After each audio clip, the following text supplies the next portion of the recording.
tutazungumza turavugana ya kupanga gutegura kubatizwa. Tangazo ingine ni tangazo likurikira, aongozi wa makorale abayobozi b'abakorali watabakia arasigara, wengine wafatao n'abakurikira pasteri wote, pasteri bose, na isimamia wa baba wa mama, papa, mwalimu ya kanisa, mwalimu w'itorero, nyana simamia chumba ya maombi, icyumba cy'amasengesho, nyana simamia vijana, urubyiruko, papa Sandri na papa Johnson. Tangazo ingine ni tangazo vice president wa diakoni na protokole anasema ya kwamba avuze ko kisha mkutano mama teraniro wabakie basigare dakika 5 tu, minute 5 gusa, minute 5 na mazungumzo tu ya hawa watu aravugana. Tangazo ingine, tangazo likurikira, tunashukuru kwa watu, turashima kubw'abantu ambao walisimama kwa miguu yako. Basi aguruka ku maguru yawe, tunasoma kitabu cha Mwanzo, some igitabo cy'Itangiriro na sura yake ya 29 ni 29 na mstari yake ya kwanza mlango wa mbere hadi utafika kwenye mstari wa 23. Unagera ku murongo wa 23. Nataka msomi asome na taratibu, nifuza umusomyi asome, nataka mtu anisikie. Yeneye ko hari umuntu nyumva, pendwa nataka mtu anisikie, Mungu anashaka ko umuntu anyumva, tena nataka mtu anisikie, yeneye ko umuntu anyumva, sitaki distraction, sinchaki bisuba, maana nataka kusema maneno ya uzima, kuvuga magambo y'ubuzima, na kuna kitu Mungu anatafuta kufanya, hicho imani igiye gukora. Alafu usizubaye, urangare, uwe makini kwa neno la Mungu, ube maso mu ijambo ry'Imana. Usome na Mungu akutie nguvu. Karibu wewe kusoma imani kwa imbaraga. Karibu tusome mu izina rya Yesu. Amen. Itangiriro ibice 29 bera ku murongo wa mbere. Twamagambo ravuga ngo Yakobo ajya kwa Labani atendera Rasheli imyaka 7. Yakobo akomeza urugendo agera mu gihugu cy'abanyaburasirazuba, abona iriba riri mu gasozi ririho imikumbi y'intama 3 ziryamye, kuko kuri iryo riba buhiriraga imikumbi, kandi igitare kigomeye amazi cyari kinini. Aho niho imikumbi yose yateraniraga, bagatembagaza cya gitare bakagikura ku munwa w'iriba, bakuhira intama bakagisubiza ku munwa w'iriba aho gihora. Yakobo abaza abungeri ati, bene data muravahe? Baramusubiza bati, turabanya Harani. Arababaza ati, muzi Labani mwene Nahori? Yes. Baramusubiza bati, turamuzi. Arababaza ati, araho? Baramusubiza bati, araho, kandi dore umukobwa we Rasheli azanye intama. Arababwira ati, dore niburira igihe cy'amahindu, dore niburira igihe cy'amahindure ntikirasohora, muhire intama mugende muziragire. Baramusubiza bati, ntitubibasha, imikumbi yose iraterana, bagatembagaza igitare bakagikura ku munwa w'iriba, nibwo turi bubone kuhira intama. Akivugana nabo, Rasheli azana intama zasi, kuko ari we uziragira. Nuko Yakobo abonye Rasheli mwene Labani nyirarume n'intama za Labani nyirarume, yegera iriba atembagaza cya gitare agikura ku munwa w'iriba, yuhira umukumbi wa Labani nyirarume. Yakobo asoma Rasheli araturikararira. Yakobo abwira Rasheli yuko ari mwene wabo wa se, ko ari mwene Rebeka. Arirukanka abibwira se. Nuko Labani yumvise inkuru ya Yakobo mwishwa we, arirukanka aramusanganira, aramuhobera, aramusoma, amujyana iwe, abwira Labani ibyabaye byose. Labani aramubwira ati, nukuri uri amaraso yanjye n'ubura bwanjye, abana nawe ukwezi kumwe. Labani Labani abaza Yakobo ati kuko uri mwene wacu nicyo gituma unkorera Amen. kubusa. Urashaka ko nzaguhemba iki? Kandi Labani yari afite abakobwa babiri. Umukuru yitwaga Leya, umuto yitwa Rasheli. Leya yari afite amaso atabengerana, ariko Rasheli yari mwiza wese no mu maso ari heza. Yakobo abenguka Rasheli, asubiza Labani ati ndagutendera imyaka 7, uzanshingire Rasheli umukobwa wawe muto. Labani aramusubiza ati kumuguha biruta kumuha undi umuntu wese, gumana nanjye. Nuko Yakobo atendera imyaka 7 kugira ngo ahabwe Rasheli, imuhanire n'iminsi mike kubw'urukundo amukunze. 21. Yakobo atebutsa kuri Labani ati nkingira umugeni wanjye murongore kuko ndangije iminsi yanjye. Labani atora abakwe baho bose arabatekera, atora abakwe baho bose arabatekera, arabagaburira. Nimugoroba azana Leya umukobwa we, aramumushingira, aramurongora. Labani atangaza Amen. Amen.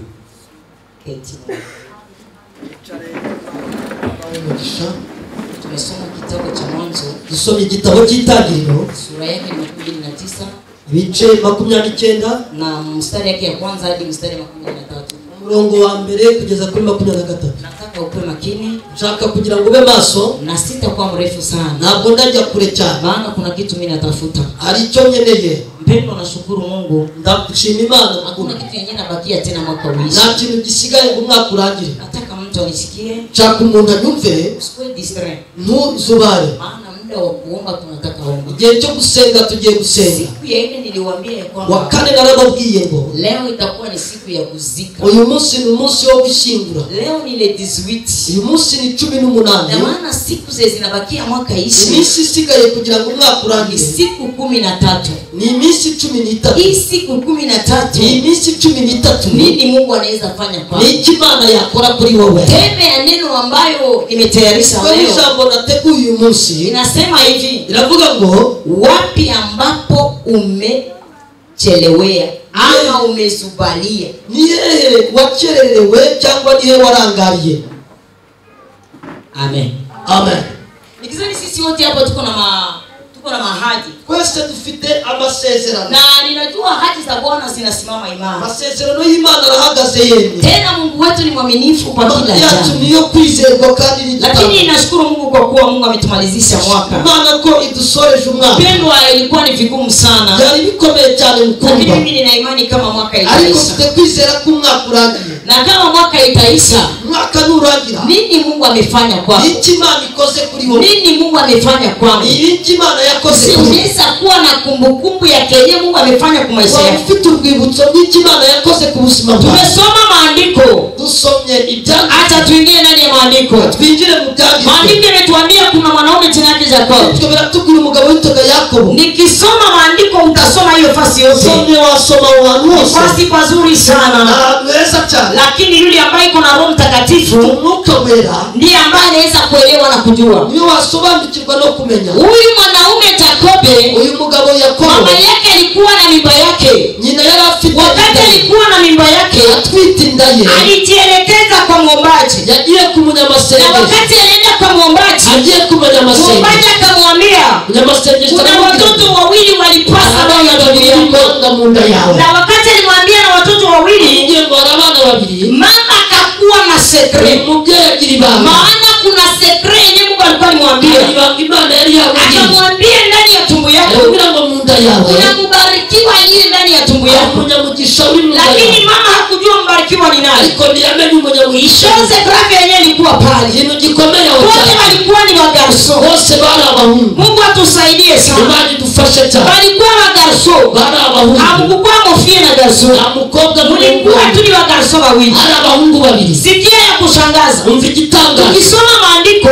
Usomye ibyanditswe. sitaenda pale sana. Ntabwo ndajya Nataka kusema kwa maneno yenyewe tumesoma. Vuga ku magambo Tukisoma maandiko dusomye inatuambia wakati watoto walizaliwa abana bavuka juu mama yake alikuwa na secret. yarafite Watoto walitoka mtumbo walikuwa wakipigana.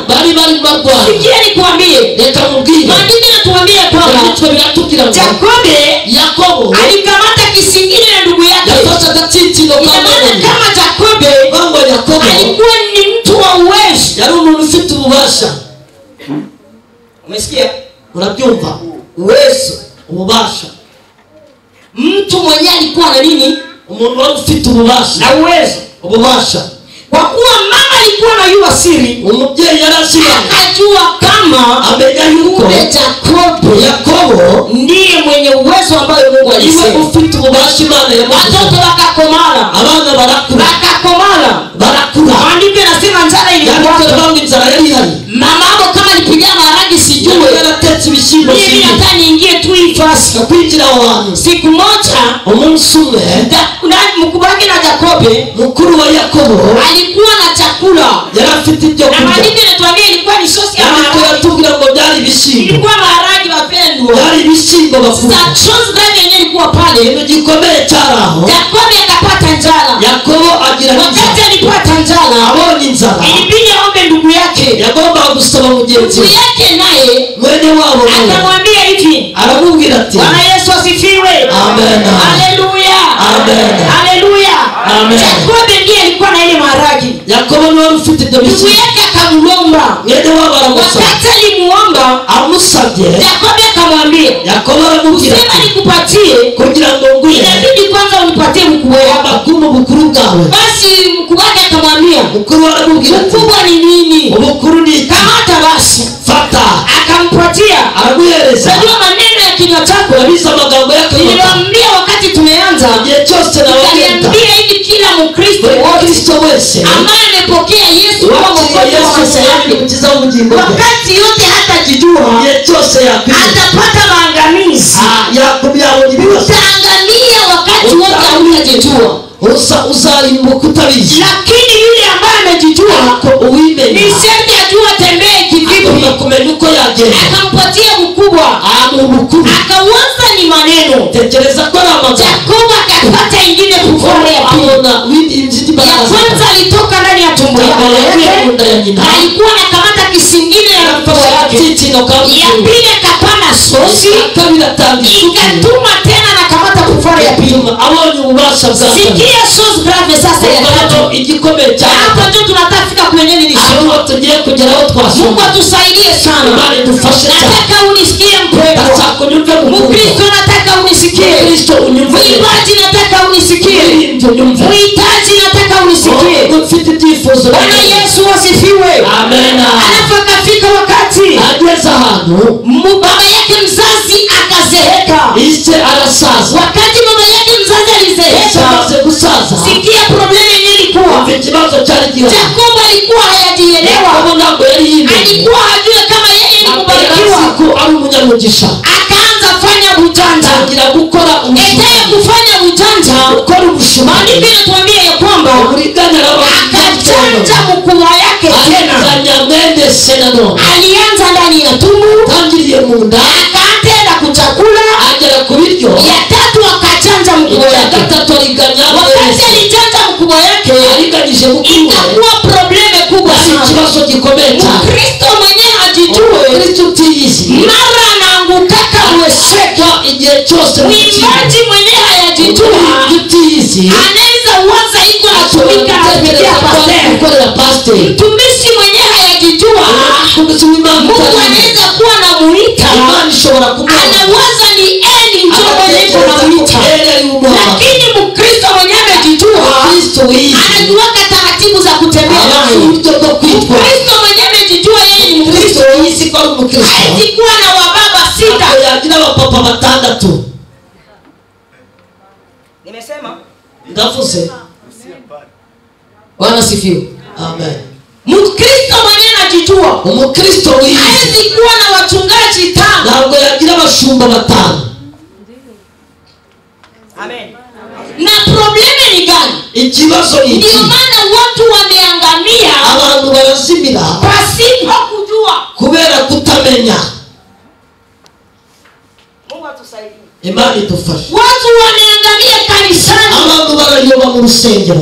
Watu wanakuja kanisani kiolela. Baza mu rusengero mu buryo bugubwo. Mwaka inaisha. Umwaka ugashira. Mungu amesema na wewe. Imana ivuganye nawe. Nitakutendea mema. Nagukorera ibyiza. Kama ni msichana. Imana umukobwa. Mungu amekuambia ya kwamba nitakutendea mema. Nagukorera ibyiza. Nafasi unaishi kwenye jirani. Mungu amekuambia ya kwamba atakutendea mema. Lakini kwa nini mema ambayo umepitia usiku kama vile mchana? Mungu anakuambia hayo. Hauishi ambayo Mungu utaba muri ibyo Imana yakubwiye. Ni nini naacha hauishi? Ni iki gituma utabibamo? Ni nini ambayo inaacha? Ni iki gituma? Sisi Mungu alisema Mungu. Ni Imana yavuze. Sisi watumishi walisema Mungu. Na abakozi bavuga. Ni Mungu alisema kweli. Kama ni Imana yavuze. Lakini wewe haukujua nafasi yako. Habuze umwanya wawe. Mkristo ambaye hajua nafasi yake. Kama ni muimbaji, anaimbaka yuko naimbia pastor. Alimba ari kuririmbira pastor. Anaimbaka pastor ya musiki. Alimba pastor anaimbaka wakristo wa musiki. Alimba kugira ngo abakristo bamushime. Mkristo mwenye hajua nafasi yake. Kristo tazumana. Anaweza sema n'importe quoi. Atawala kuvuga ibyo. Ukipamu ningi tunaweza sema. Ibyo dushobora. Ninaweza acha ahadi zetu zinakamia. Amasezerano yacu. Ninyi tunaweza tembelea hapo. Ibyo dushobora kugira. Ninaweza acha ahadi zetu zinakamia. Amasezerano yacu atawa. Bwana Yesu asifiwe. Amen. Haiko probleme warusi. Ntabwo ari ikibazo cy'abarusi. Probleme ni wewe. Kibazo ni wewe. Tuambiwa kama mlosi. Ntabwo wamenya ko. Kila mara ni sema aende kwa madhabahu. Wagomba kujya kugicanira. Afanye mbinu ambazo anastahili kufanya. Akore imigamba ashobora. Lakini tatizo kwako wewe. Ikibazo kuri wewe. Wakikwambia utoe sadaka. Unaona kama ni sadaka za mapasteri. Unakora hapana. Oya. Mapasteri hawezi ishi. Pasteri ntabwo babaho kubera amaturo. Amen. Amen. Yakobo hakujijua. Ntabwo yimenya. Akachelewa munjia. Yakererewe munjia. Ukipata ukisoma maandiko. Usomye ibyanditswe. Soma tu ile fasi. Soma aho ngaho. Maandiko yanatuambia ya kwamba yanditswe biratubwira. Mungu alikuwa anatayarishia Yakobo kuwa Israeli. Imana yateguriraga Yakobo kuwa Israeli ni taifa la Mungu. Israeli ni ubwoko bw'Imana.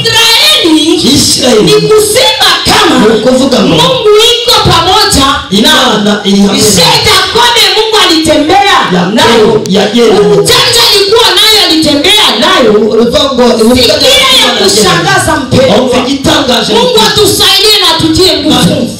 Nilikuwa nasema hivi unisikie. Utajua jinsi ya kuomba. Maana kama unisikie, najua hautaomba. Na najua wengine watanisikia. Wataomba na kutakuwa kitu kandi hari ikintu kirakorwa. Amen. Amen. Amen. Niliwaambia hivi. Nababwiye ngo Banyamulenge banajijuwaka. Abanyamulenge bariyizi. Mtoto wangu. Mwana wa. Hakuna mnyamulenge mtu wa kazi. Na munyamulenge ukora akazi ko mu rugo cyangwa ngo abe umukarani. Mutafutake muzabishake na dunia yote mzima. Misi yose nzima hawezi. Ntabwo ashobora gukora iryo kosa. Anajijua yeye ni nini? Abayizi ko ari iki? Ni Israeli. No mu Israeli. Hakuna mtu atanisikia. Nta muntu wanyu. Mimi atanisikia. Ari kurani. Atapata neema ya baraka. Yagirirwa ubuntu bw'imigisha y'Imana. Ya pili nimekuja kuchunguza. Icya kabiri nagenze. Kama walikuwa wanarengeraka kule yule kwa Minembwe. Niba iminembwe barishingiraga. Hapa depi bajijue. Ariko nyuma be maze kwimenya. Hakuna munyamurenge mwanaweza rengera. Nta munyamurenge wajya gucikira. Maana na karembera. Na numva ngo yaciki. Atakuwa iko kipande. Bana bari igice ntago abayuzuye neza. Niko nasema. Ndimo kuvuga. Ukapenda wende rendera tu. Chako genda uje kwishi. Unatafuta niseme lugha ndio mwiyo chako na tabia. Nga ndimi kubera yuko kugira ngo mumenye ko ndi gwamye. Sikia nikwambie mpendo. Reka mugire mukumbu. Probleme yako ni moya. Kibazo cyawe ni kimwe. Ni sura uyaikala ukwe na meditation. Hapo wali wicara ngo witekereze. Mimi ni kitu gani mbele ya Mungu? Yewe ndi igiki imbere y'amaso y'Imana. Ni kitu gani mkanisa? Yewe ndi igiki mu rusengero? Na nini imeacha Mungu aniingize mkanisa? Imana kuingiza mrusi. Tunakukutanaka kwenye watu ya maneno hiko. Magambo bali. Wewe uko mtu wa maneno. Wewe mnyamaza. Tunakukutana kwenye wasema bongo hiko. Wewe unasema kabongo. Tunakukutana kwenye wasamba ni hiko. Wewe uko musamba ni. Sikia nikwambie mpendwa. Apandacho mtu alipacho mtu. Hizo ndizo Mungu atakuwa na kulipa. Imani za kuishi. Yakobo ilibidi aende kujificha ndugu yake. Kwa kuwa wakati amenyang'anya ndugu yake baraka, akaenda. Maandiko imetuambia sasa tunafika ile fasi. Maandiko inatuambia seme akaenda kwenye mlima. Na wakati alifika kwenye mlima alikutana wachunga kondoo. Wakati alikutana wachunga kondoo akawaambia, je, mnamjua mtu? Unamjua baba moja jina yake Labani? Wakamwambia ndio tunamjua, na zaidi ya yote tunaona msichana wake naye anakuja kuchunga kondoo. Msichana wa Labani naye akakuja jina yake Rashel. Maandiko yanatuambia hivi, asema ilikuwa mzuri. Sikia nikwambie mpendwa, Biblia ikasema mzuri, seke ni mzuri. Amen. Hata kuna wengine hapa tunafiere. Mungu akwenda tusaidie sana. Hapa tunafiere moyo tu. Anaona tu kama hivi angali fiere. Hapa tunafiere. Hapa tunafiere na hapa tunafiere. Hakuna kuko watu wazuri. Arabantu beza bafite uburanga we. Naona Mungu anasema ukamure iko saa. Aliambia Mungu asena hapo upafanye hivi. Ya umejana kuimana ngo hano na uwa. Mungu sasa aliambia Mungu na hapa sio upafanye. Abwimana ngo naho wakora. Sura ya kipande saa yangu. Na angali asema yeye niko nasema. Amen. Na angali sura y'igice. Bwana Yesu asifiwe. Amen. Mungu mbona tu nawaza ukamure yeye ni umbwa. Anasema tu nifanye hivi. Ngo ngone gutya. Nifanye hivi. Maandiko yanasema Rachel alikuwa msichana mzuri. Yari umukobwa mwiza. Chose grave. Igitari Jacob wakati alimuona Yakobo mubo. Kwa ajili ya distraction. Era kuranga. Akaanza kumbusu. Atangira. Sijua wapi kwenye uko nafanyia distraction kweli. Wasubari. Akaanza kumbusu. Atangira kunajua wamama wa unyumba. Ababyeyi bo biko na distraction. Wasichana ya leo biko na distraction. Na wamejiita ni Wakristo. Lakini hamujajijua. Lakini ukajua wewe ni Mkristo, mavazi yako yatakuwa Kikristo. Mwenendo wako utakuwa Kikristo. Kichwa yako itakuwa Kristo. Macho yako yatakuwa Kristo. Kinywa chako kitakuwa Kristo. Hata na mwenye atakuona anasema kweli. Hata wanaweza sema lakini niko naona ule. Inaweza wezekana ni birashobokako. Amen. Amen. Kwa kweli kuona supaa ukurangara kwawe. Kwa kweli kuona supaa uko yarangaraga. Akaona Rachel. Abona Rachel. Na Rachel haiko ndio ilikuwa destiny yake. Nako cyari cyerekezo cye. Nani anataka nisikie? Ninde ushaka kunyumva? Usizubale tunataka. Nurangare tujye gusenga. Nasema maneno ya mwisho 3. Ndavuga amagambo ya nyuma 3. Utapata nafasi huko. Kandi uribona hantu. Nafasi utaombea. Nzi aho turi gusenga. Mtumishi wa Mungu alisema hivi aseme. Basi Imana yavuze. Leo Wakristo ya leo. Abakristo wanaona kusaa. Basigaye bare bakumasa. Lakini wewe ndio unaone mtoto wangu. Ariko genda ubare. Niba mahitaji na abajyifuza ibyifuzo. Niba mahitaji siri mahitaji. Bafite ibyifuzo. Lakini kusema bangoe Mungu. Nabo barindira Imana. Batafute Mungu. Basaki Imana. Na bajue ni wapi wamelumilia. Na Mungu abatunze. Maana andiko nasema Mungu wewe ndiye umeturumiza na wewe ndiye utatutunza. Hawapendi ile. Wanapenda tu fukufuku, wanapenda tu baraka, wanapenda tu Mungu amesema, lakini hawatafute kuonywa. Mimi nilikuwa nataka tuombe. Yeye anataka dusenge. Leo tutazika. Uyu munsi Tutazika leo. Turashingura uyu munsi. Leo. Uyu munsi.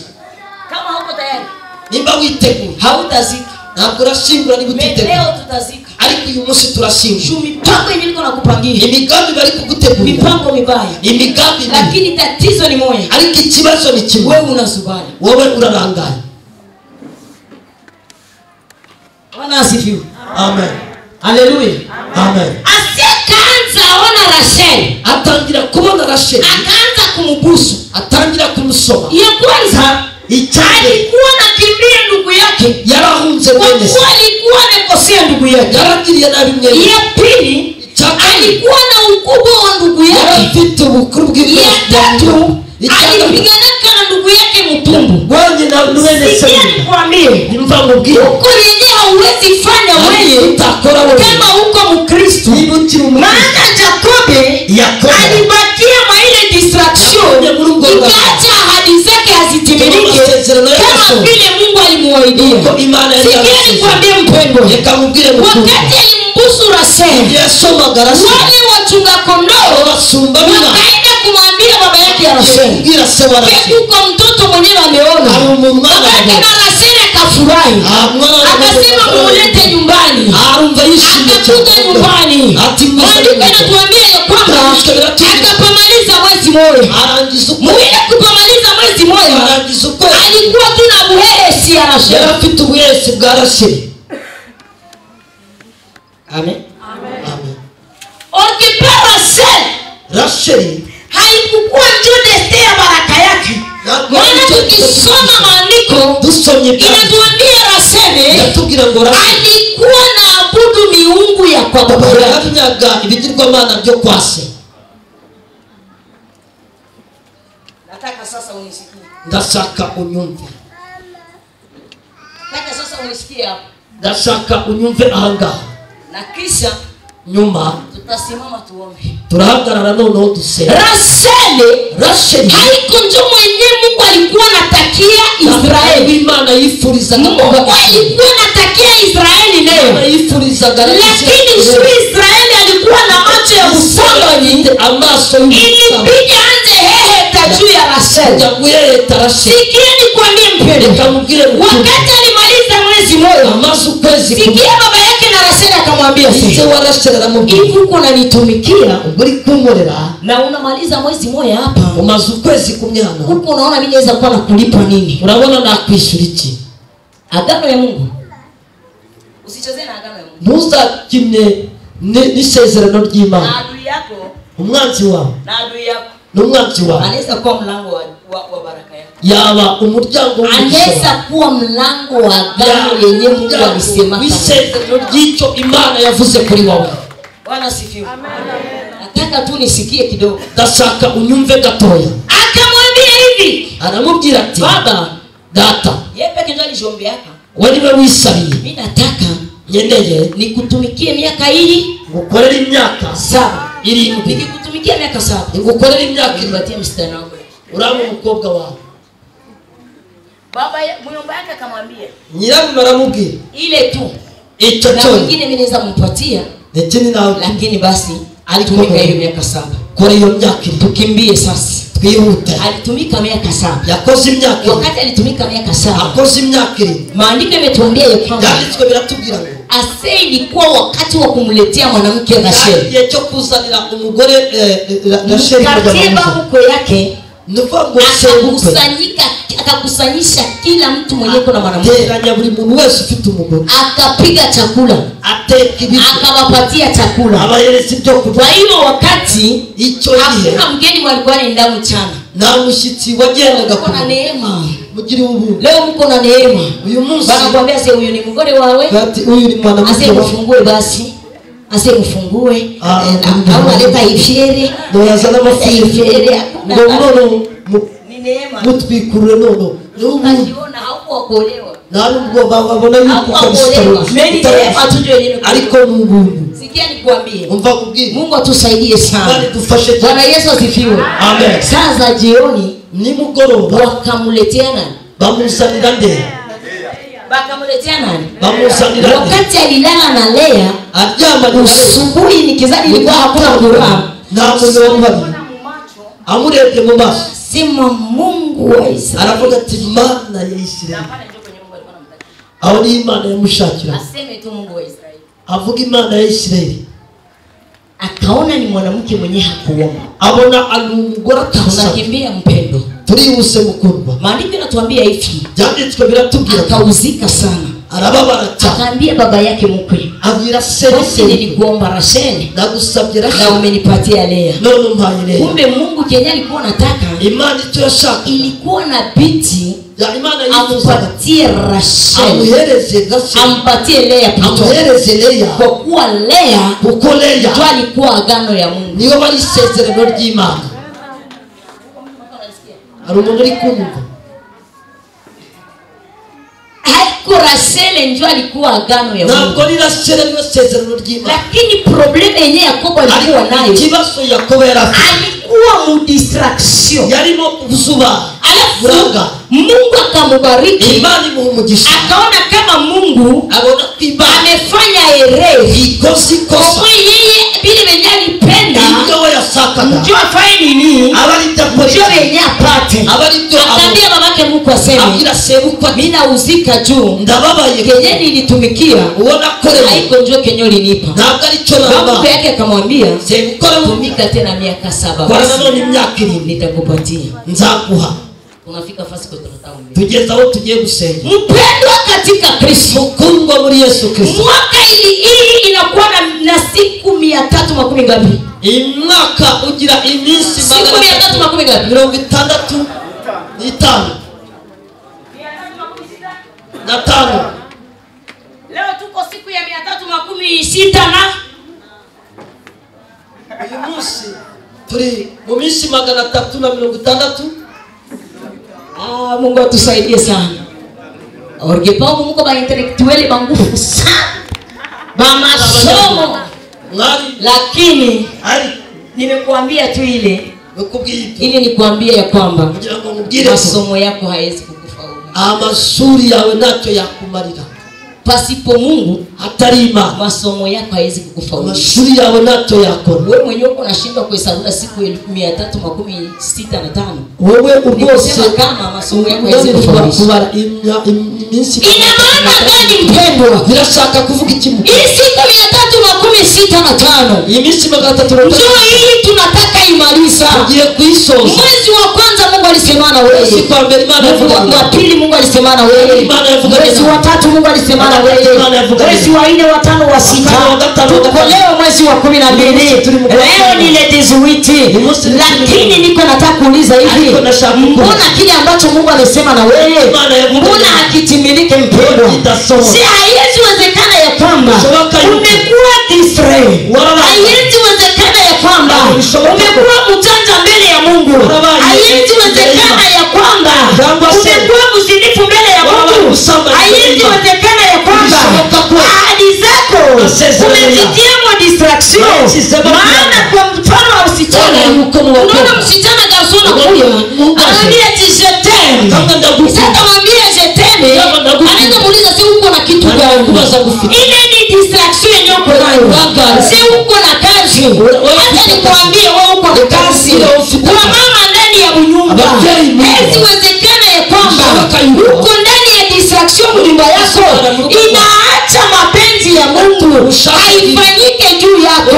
Maana Mungu amesema kama Mungu kweli anaweza danganya, kweli anaweza pitia watu 4 5 6. Sasa unawaza Mungu alikuwa anakuumba moyo. Tukisoma maandiko katika kitabu cha Yesaya 59 inasema mkono wa Bwana si mfupi kwa ajili yenu ili atubariki isipokuwa matendo mabaya yetu. Tukisoma kitabu cha Petro wa kwanza sura yake 2 na mstari ya 9 inasema hivi, si nyinyi hamjua kama ni watoto wa Mungu na kile ambacho mtaomba chote ni sharti Mungu atende. Sasa ni kwa nini tunaomba Mungu na Mungu atende kwa ajili yetu? Jichunguze sasa hivi. Ni saa za kujichunguza. Maana tunatafuta kuzika vile ambavyo vimetusumbua, vile ambavyo vimeacha hatuingie mwelekezo yetu. Jacob wakati alijijua alitoka kwa myomba yake Labani Labani. Yavuye kwa Na se. wakati alitoka kwa mama yake Labani, anakuambia ya kwamba Mungu alimtizama na akamwambia Yakobo, wewe hautaitwa Yakobo tena, bali utaitwa Israeli. Ina maana ya kwamba utreze nzuru, matumaini ngali. Mungu anaweza badilisha maisha yako. Mungu anaweza badilisha nyumba yako. Mungu anaweza badilisha mume wako. Mungu anaweza badilisha destiny yako. Mungu anaweza badilisha watoto wako. Mungu anaweza badilisha kanisa. Mungu anaweza badilisha mipango ya wadosi. Mungu anaweza badilisha mipango ya wachawi. Mtreze nzuru, Mungu anaweza tena. Maana Mungu ni yule jana, leo, hata milele. Ndetse n'iteka ryose. Amen. Mungu atusaidie sana. Imana idufashe cyane. Wapi ambapo Ni hehe uliingia mu distraction? wazubari? Wapi ambapo Ni hehe? ni wapi Ni hehe mu nyumba yako, mu rugo rwawe? wapi batoto baliingililiwa? Ni hehe abana bawe binjiriwe? Manake pale njoko utazika. Aho ni urasingurira. Mu nyumba yako, Mu rugo iwawe munzira. kama kuko fasi mume wako aliingililiwa, Nimba ari ahantu umugabo wawe yinjiriwe, pale utapazika. aho urahatsingura. Kwako we peke binafsi, Wowe iwawe ku giti cyawe. kama kuko fasi kwenye uliingililiwa, Niba ari ahantu winjiriwe, unajua kuko watu wenyewe hari abantu unajiulizaka ni mtu ujya wibaza niba ari umuntu anasema n'importe quoi, ajya avuga ibyo yishakiye. mtu anasema vitu wenyewe hana. Umuntu avuga ibintu bidakwiye, Anaweza biko wanamchekea ama wanamfurahia. gatekereza ko bamwishimiye kandi bamushimisha. Hauyajijua wewe. Ntabwo wari wimenya, Umesubana. wararangaye. Baimbaji. Abaririmba Kabla haujajijua utari wimenya, utaimba tu. uzaririmba gusa. Na nende hawe ni nende. Utatembea na yetu vipi? Wowe uzagendana nawe gutyo gusa, Mimi ukajijua. ariko wimenya. Namwambia shetani nipishe. Wabwira Satani, Mimi siko wapo. njye ntabwo nduwa. Business yako. Ubucuruzi bwawe Ukajijua. wimenya. Wengine hawakuwake na siri. Abandi nibagira ibanga. Kristo ni Mkristo mwenye anakuwa na siri. Kristo nugira ibanga. Kabla hujajua kukuwa na siri, utari wamenya kugira ibanga, uko mu distraction. uracyarangaye. Utajua kwenye utazikia. Uramenya aho urashingurira. Kama ungali na maneno mingi, amagambo menshi kwa hii safari, muri uru rugendo. Mungu atusaidie sana. Imana idufashe cyane. Jana niliambia watoto yangu, Njye nabwiye abana banjye, simama mama. haguruka mubyeyi. Nikamwambia hivi, ndababwira nti ukatembea na mimi. ugendanye nawe Hata niko mama yako. nubwo naba ndi nyoko. Kama hakuna kwenye niko nakubeba. Niba nta hantu ndi kukujyana, Naambia sawa, sina mwingine anaweza kuwa mama. wavuga uti n'ubundi n'undi yaba mama. Unipatie mgongo. Mu mugongo Usiende. wigende. Lakini problemi ni moja. Ariko ikibazo ni kimwe, Unatembea na wenyewe na bakwaza. ugendana n'ababashita Unatembea na wenyewe hawatafikisha hata kukitu. batabageza no ku kintu. Unakuwa mko pamoja naye leo. Waba muri kumwe uyu munsi, Anakuambia Bwana asifiwe. uratirema Lakini ishimye toka Yesu, pembeni yake ariko vuga urande atakusema 7, 8, 9, yavuga 9, 10, 8. nataka kila mtu yote ajijue. Chaka buri muntu wese yine Mkuwa Mkristo, kuba umukristo, mkuwa Mkristo privé. kuba umukristo w'umwihariko. Yakobo wakati alijijua, Yakobo yime, sikia nikwambie mpendwa, kamubwire ni kuri. maandiko yanatuambia kwamba Byanditswe biratubwira, unajua jaribu yenyewe alipataka juu ya Rasheli. usikigeragezo yawe na Aliendaka akafunga tumbo ya Rasheli. Imana yafunze inda ya Wakati Rasheli, alifunga tumbo ya Rasheli, afunze inda ya Rasheli. sikia Yakobo distraction yenyewe alikuwa nayo. Yakobo kusubara Yakobo, Rasheli akamwambia, Rasheli aramubwira, asinihurumie bwana yangu, mbabarira mugabo wanjye, uzale na mtu wa kazi. ubyarane n'umukozi wanjye. Kijakazi. Umukozi wa distraction. Murumva kusubara. Distraction inaweza tumwa na Kusubara. sana na mwenye hauke. Bishobora gutuma kubyarana n'umuntu utakagoze kujya. Distraction Kusubara. inaweza kuzungurusha fasi. Uburangazi bushobora Ukifanya uko mubarikiwa, kandi uri umunyamugisha, unakuwa tu mu distraction ukarangara gusa, na unakufia mu distraction. ugapfira mu burangare. Distraction inauwaka. Kuri uburangazi burakwica. Distraction kama Mungu alikwambia uko tajiri, Imana yakubwiye ngo uri kama utafute akili ya kutafuta udashaka utajiri, bwo gushaka ubutunzi, unaweza zungurukia fasi moja. ushobora no kuba ugendera ahantu. Anakuambia se kazi. Imana yakubwira ngo akazi. Sasa nikwambie mpendwa, Reka mabwire bakuru, Mungu akakwambia kazi, Imana ikubwiye akazi, vala smart.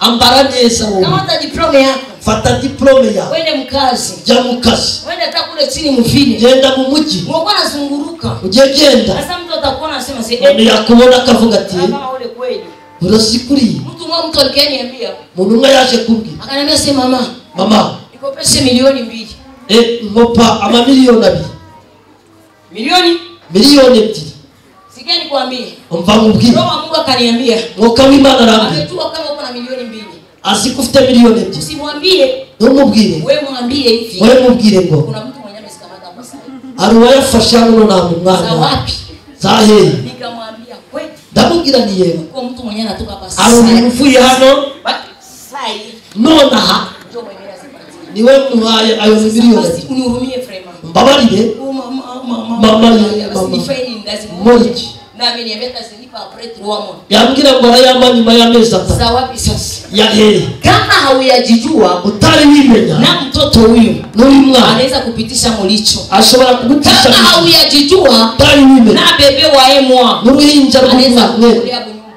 ashobora kuza kujya ashobora gutwara ubuzu anaweza kubomolea bunyumba ashobora gusenya urugo kama hauyajijua utari wimenya utazala na kijakazi uzabyarana n'umukozi wawe mu rugo Rasheli akamwambia hivi Rasheli aramubwira ati nataka uzale na kijakazi byarana n'umukozi na wawe kijakazi kizaliwe kuba azana maana alikuwa na zubalie fasi moja yararangariye ahantu lakini hamwe wakati Yakobo alijijua ariko Yakobo akajua kama yeye ni Israeli twari Israeli sikia chose grave umva igikomeye wakati alijijua kama ni Israeli yamenye ko ari Israeli Mungu akaua Rasheli Imana yica Rasheli utasoma maandiko urasoma ibyandiko Mungu aliuaka Rasheli Imana yishe Rasheli Rasheli alikuwa roho ya Yakobo yari umutima wa Yakobo lakini Rasheli ariko Rasheli alikuwa enemy ya Mungu yari umwanzi w'Imana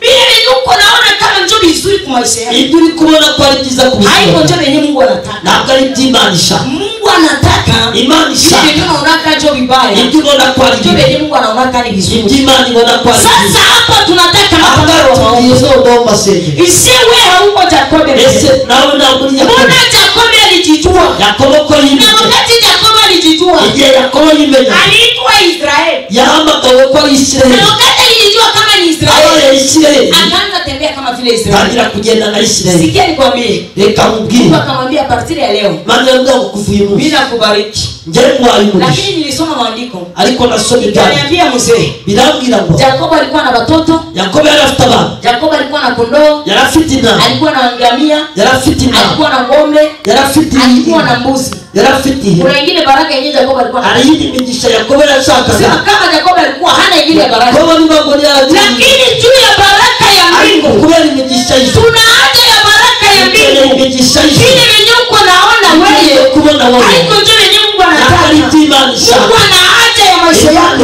Mungu ana haja ya kukutendea mema Mungu ana haja ya kukufikisha mwelekezo ya maisha yako ndio maana anatafuta fanya kitu kwa maisha yako lakini mbele afanye kitu kwa maisha yako akora ikintu ku buzima bwawe anatafuta uji ashaka wigenzure ujichunguze gusa ujichunguze wigenzure Mungu akubariki mtoto Imana igumugisha mwana naweza achia kwani warekera aho ngaho gukamera tunaenda tugiye gusenga